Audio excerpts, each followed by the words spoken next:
Assalamualaikum warahmatullahi wabarakatuh. Pada video ini, kita akan membahas mengenai anggaran penjualan secara lebih spesifik. Pada video ini, kita akan mempelajari mengenai berbagai pertimbangan dalam anggaran penjualan. Ya, terdapat dua pertimbangan ketika kita menentukan budget penjualan.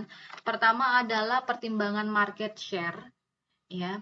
Yang kedua adalah pertimbangan harga biaya volume, ya. Nah, ketika pertimbangan market share, ini ada kemungkinan produk kita ini tidak bisa berdiri sendiri, tetapi produk kita adalah bagian dari industri, ya. Misalnya ada HP, industri kendaraan, mobil misalnya, ya. Jadi produk kita ini tidak bisa berdiri sendiri karena merupakan bagian dari industri. Nah, di sini ada di sini ada contoh data penjualan 5 jenis mobil hasil rakitan Indonesia berdasarkan merek, ya, ada Honda, Daihatsu, Mazda, Toyota, Suzuki. Kemudian di bawahnya ada total industri, ya. Kemudian jenis penjualan, data penjualan tahun 2011, 12, 13 sampai dengan 2016. Ini data sudah disediakan. Untuk di modul ini tidak ada. Silakan dicari hasilnya dengan cara menjumlahkan per tahun. 2011 45.000 ditambah 30.000 ditambah 9.100 dan seterusnya. Begitu juga 2012, 13, 14, 15 dan 16. Nanti akan ketemu total industrinya, ya, total industri masing-masing tahun. Oke. Jika pada tahun 2017 Honda akan meningkatkan pangsa pasarnya dengan 1,5% dibandingkan pangsa pasar tahun 2016, ya, tahun 2016, berapa unit mobil yang harus dijual oleh Honda? Ya, berapa unit mobil yang harus dijual oleh Honda?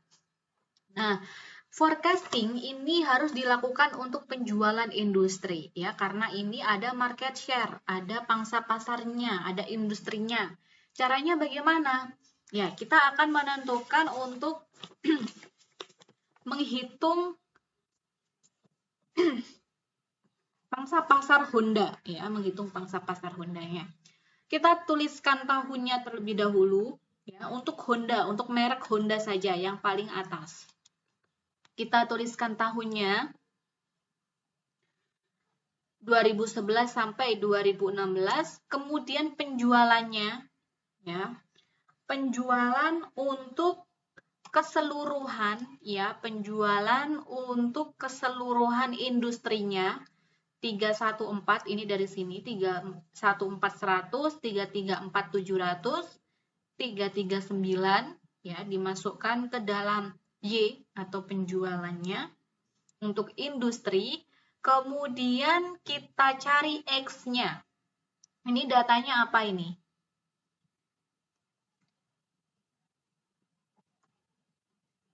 Ini datanya adalah data genap, ya, data genap, ya. Ini minus 1, 1, karena ini tidak dimulai dengan 0, ya. Jadi minus 1, 1, minus 3, 3, minus 5, 5. Ya. Kemudian X kuadrat tinggal dikuadratkan. 5 kuadrat, minus 5 kuadrat, minus 3 kuadrat, minus 1 kuadrat, dan seterusnya. Kemudian XY berarti X dikalikan dengan Y. Ya, 31400 dikalikan dengan minus 5. 334,700 dikalikan dengan minus 3, dan seterusnya. Nanti ketemu jumlah XY-nya. Oke, setelah itu baru kita cari nilai A dan B untuk menentukan persamaannya, ya. Nilai A dan A dan B, A sama dengan sigma Y, ya, sigma Y sudah ada, dibagi dengan N, N-nya adalah ada 6 data, ya, hasilnya sekian, ya. Kemudian untuk B, sama dengan pembagian antara sigma XY dibagi dengan pembagian sigma X kuadrat, ya. Berarti ini dibagi dengan ini, hasilnya sekian. Oleh karena itu, bisa ditentukan persamaan Y sama dengan A 342,770 ditambah B 4532,86 dikalikan dengan X, ya, dengan X. Kalikan dengan X. Karena ini tahun 2017, ya, yang diminta adalah menentukan forecast untuk tahun 2017, maka X-nya adalah 7. Karena 2016 adalah 5, berarti 2017 adalah 7. Sehingga hasilnya adalah ini ya, 374.500 unit. Ya, penjualan untuk tahun 2017. Nah, misalnya pangsa pasar Honda adalah 15%. 15% itu dari mana, Bu? 15% itu adalah pembagian dari 54,420 dibagi dengan 362,820. Ya. Jadi, pangsa pasar Honda tahun 2016 itu pembagian dari penjualan Honda tahun 2016 dibagi total penjualan untuk industri mobil itu ya. Untuk industri mobil di tahun 2016. Hasilnya adalah 15%. Nah, kemudian ditingkatkan 1,5%. Ditingkatkan 1,5% menjadi 16,5. Dari 15% ditambah dengan 1,5%. Sehingga Honda harus dapat menjual 16,5% dikalikan dengan forecast untuk tahun 2017. Hasilnya adalah 61,793 untuk peningkatan unitnya, ya, harus dapat menjual ini untuk peningkatan unitnya. Seperti itu. Jadi untuk tahun 2017 misalkan ada tabel di samping sini 2017 Honda harus menjual 61,793 naik 1,5% dibandingkan pangsa pasar tahun 2016. Oke, seperti itu ya. Mudah-mudahan paham untuk pertimbangan pertama berdasarkan market share. Kemudian pertimbangan kedua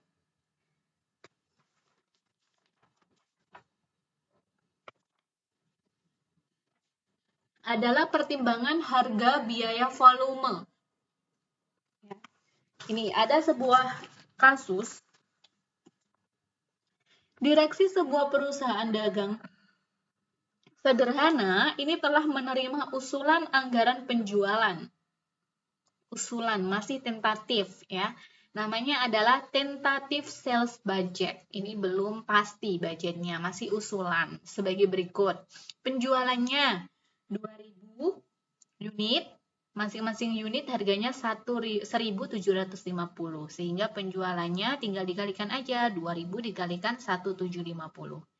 Kemudian biaya variabel 525 per unit. Hasilnya adalah 1.050.000. Dari mana 1.050.000? Dari 525 dikalikan dengan 2.000 unit. Ya.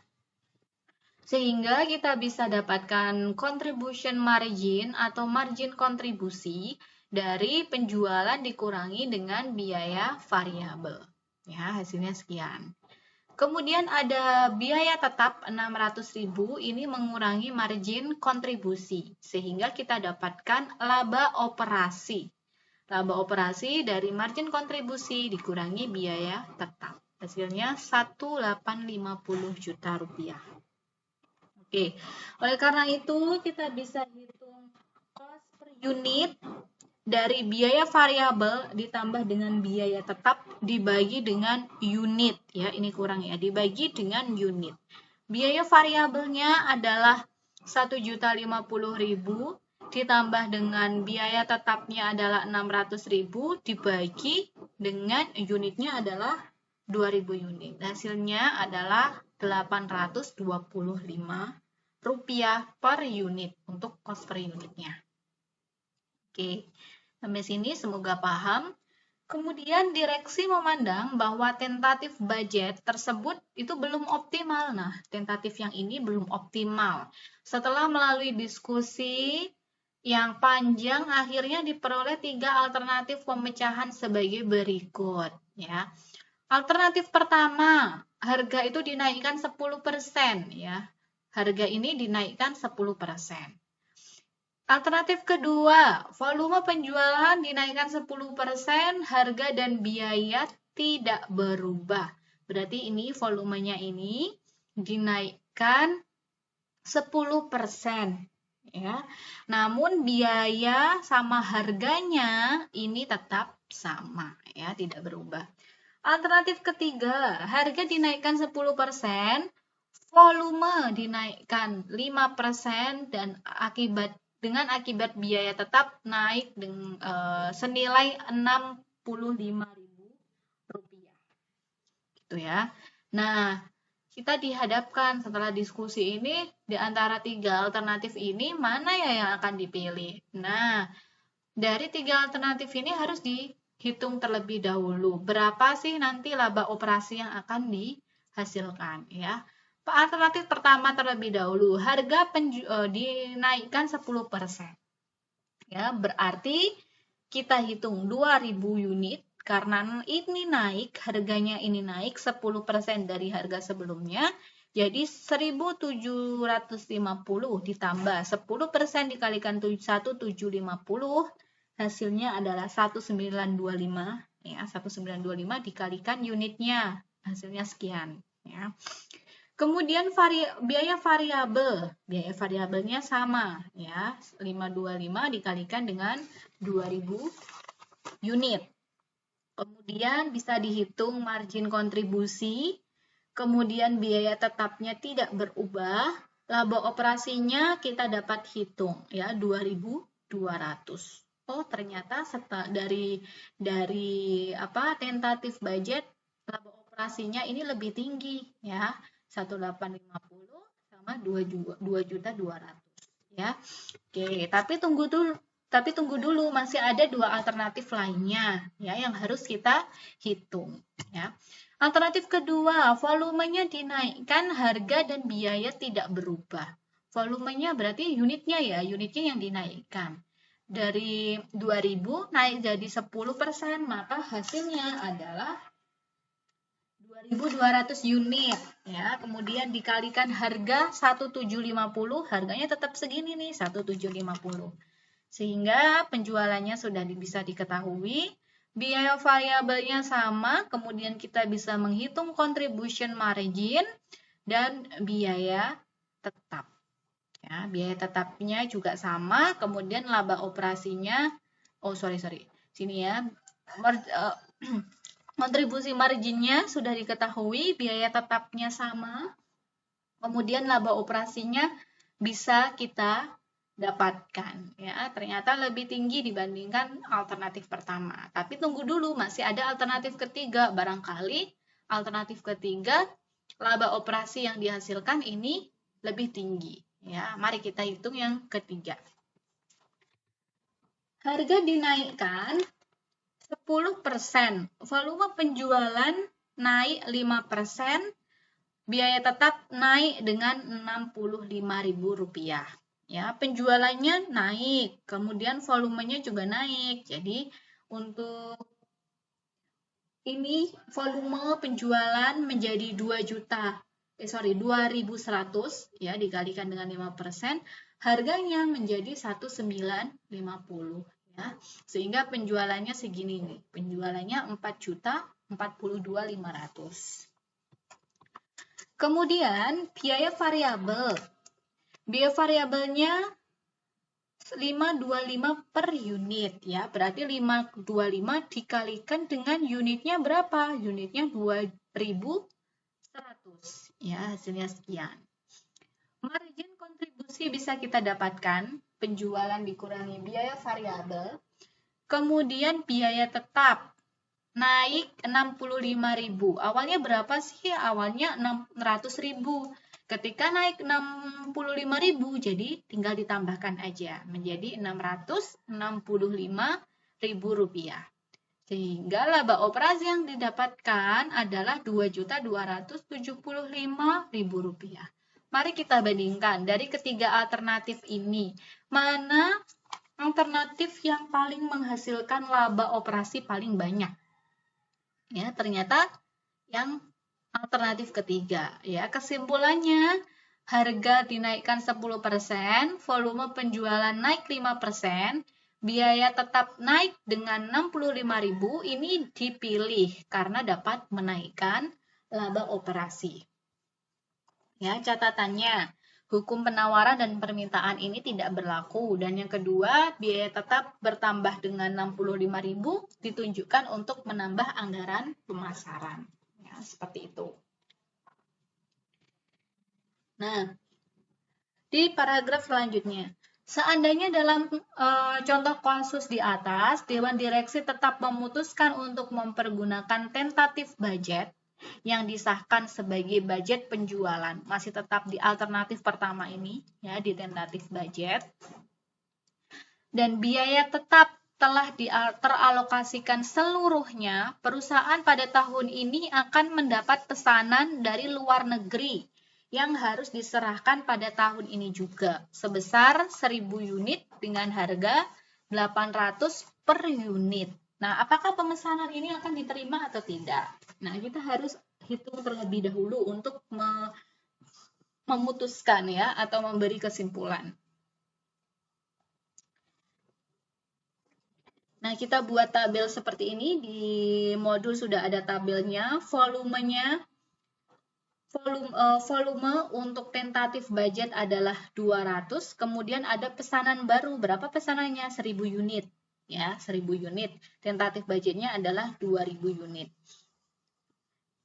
Kemudian pendapatan ya 200 unit ya dari soal tadi 2.000 ya, 2.000 unit dikalikan harga jualnya 1.750 ya, 1.750 sehingga revenue atau penjualannya adalah 3.500.000, variabelnya adalah 200 unit dikalikan biaya variabel 525 per unit, kemudian kita dapatkan CM. CM itu adalah contribution margin ya, dikurangi revenue dikurangi variable cost ya. Kemudian fixed cost atau biaya tetap ini mengurangi contribution margin sehingga kita dapatkan profit. Nah, kalau kasus di paragraf sebelumnya ini ada pesanan baru sebesar 1.000 unit, harganya 800 per unit. Ini untuk 800 ini ya 800 per unit. Nah, pesanan barunya adalah 1.000 unit. Kita hitung revenue-nya. Revenue-nya adalah 1.000 dikalikan dengan harga jualnya adalah 800. Kemudian variable cost-nya adalah 1.000 dikalikan dengan 525 ya. Sehingga untuk pesanan baru variable cost-nya totalnya 525.000. Kita dapat tentukan contribution margin-nya 275. Nah, karena biaya tetap ini telah teralokasikan seluruhnya, maka fixed cost-nya adalah 0. Ya, profitnya sebesar 275. 275 dikurangi dengan 0, hasilnya profit atau keuntungannya atau laba operasinya sama 275. Nah, setelah itu kita hitung totalnya. Ketika tentatif budget 200 unit, kemudian ada pesanan baru 1.000 unit, maka totalnya adalah 3.000 unit. Kemudian revenue-nya ditambah antara tentatif unit dan pesanan baru. Kemudian variable cost-nya juga sama, kemudian kita bisa tentukan contribution margin. Ya. Fixed cost-nya 600, profit yang didapatkan adalah 2.125.000. Oke. Sehingga kita bisa menentukan apakah pesanan itu dapat diterima atau belum atau tidak gitu ya. Caranya dengan cara kita menghitung cost per unitnya.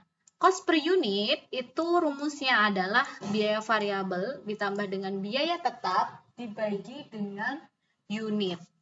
Ya, biaya variabelnya adalah 575 dibagi dengan 600.000 dibagi dengan ditambah dengan 600.000 dibagi dengan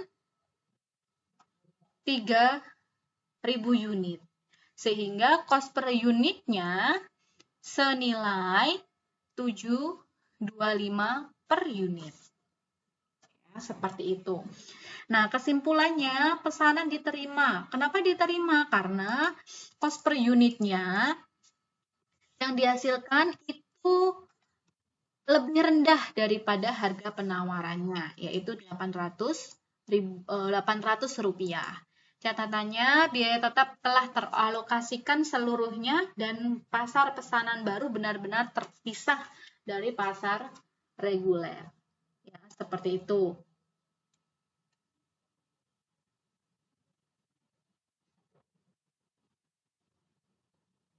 Oke, begitu untuk dua pertimbangan ya. Oke, tadi tambah sedikit untuk contoh budget penjualan ya. Ini contoh budget penjualan perusahaan manufaktur super, kemudian ringkasan taktikal sales plan, unit dan rupiah, per provinsi per produk, daerah pemasarannya Jawa Barat, Jawa Tengah, Jawa Timur, X adalah produk X, harganya sekian. Kemudian produk Y harganya sekian, unit yang diproduksi sekian, sehingga rupiah yang didapatkan ini 5.000 dikalikan dengan 340.000 unit. 420.000 rupiah dari 2 rupiah dikalikan 210.000 unit. Seperti itu. Nanti total rupiah seperti ini. Ya, jadi ini per provinsi, per produk, unit, dan rupiah. Oke. Untuk video kali ini mungkin cukup untuk membahas berbagai pertimbangan market share dan pertimbangan harga biaya volume. Untuk video selanjutnya kita akan bahas mengenai analisis varian budget penjualan ya. Oke, begitu. Dari saya, kurang lebihnya saya mohon maaf. Saya akhiri. Wassalamualaikum warahmatullahi wabarakatuh.